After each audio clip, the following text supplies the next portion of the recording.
उत्तर पूर्व बंगोपसागर और संलग्न म्यांमार उपकूल में एक घूर्णिबलय सृष्टि होइछि। यह प्रभाव रे 24 घंटे उत्तर बंगोपसागर में लघुचाप सृष्टि हो पारे बोली पाणीपाग विभाग पूर्वानुमान करिछि। मंगलवार कोरापुट और मालकानगिरी में प्रबल अति प्रबल वर्षा हो पारे।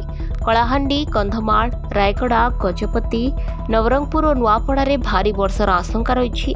उपकूल ओडिशा और आभ्यंतरीण ओडिशार विभिन्न स्थान में घड़घड़ी सहित वर्षा हो पारे। सेहीपरि बुधवार नवरंगपुर में प्रबल वर्षार आशंका रही। नुआपड़ा, बलांगीर, कलाहांडी, बरगड़, झारसुगुड़ा, सुंदरगढ़ और कोरापुट में भारी वर्षा हो पारे।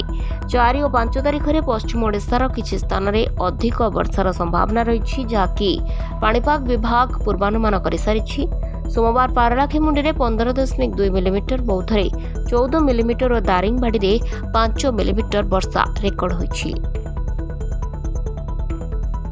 Bureau report, Dinalipi live.